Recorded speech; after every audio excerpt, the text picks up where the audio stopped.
Përshëndetje miq. Sot në kanalin tonë të YouTube do të mësojmë se si të vizatojmë thjesht Grinchin. Grinchi është një personazh shumë gazmor dhe i veçantë, por gjithashtu është një personazh që është ndryshe nga të tjerë, sepse Grinchi nuk i kishte qef Krishtlindjet.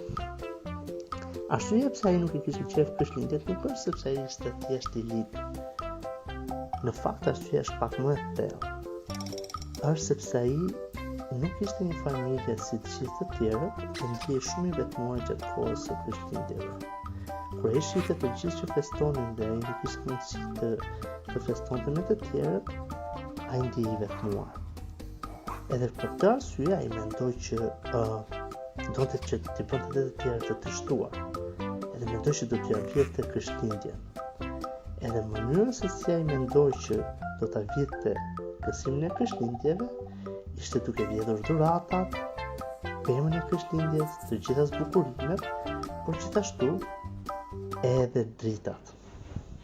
Dhe mbasi realizoi planin, ai pa që në fakt shpirti i Krishtlindjeve edhe gëzimi që Krishtlindja sjell sepse shpëtimtari erdhi, vazhdoi sërish të qëndronte në qytet, madje mati u dallua dhe më shumë, sepse tashmë nuk ishin dritat që zbukuronin qytetin, nuk ishte pema as dhurata, ama ishte gëzimi, dashuria dhe harmonia e njerëzve që ishte me njëri tjetrin.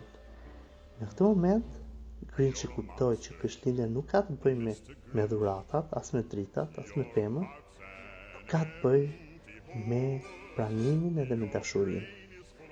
Ai u ndje i pranuar nga qyteti, edhe kuptoi që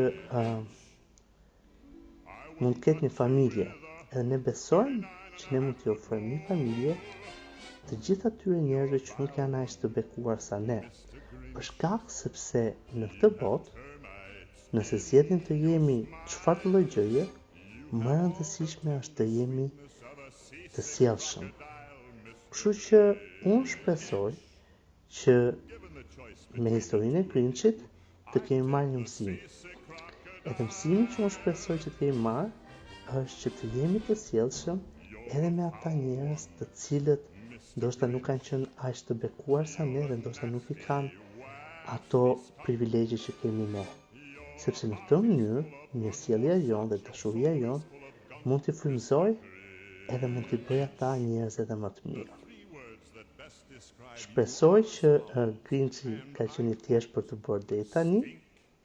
Kemi dhe detajin e gishstave që është karakteristike e Grinchit. Edhe siç e pat, ne në kanalin tonë do mësojmë të vizatojmë me teknika të thjeshta, thjesht me harqe, gjysmë harqe, edhe të bëra në të dy pjesët. E vizatojmë me ngjyrat karakteristike të Grinchit.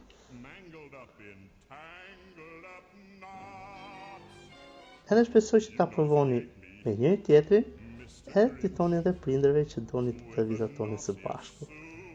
Mirë, suksese!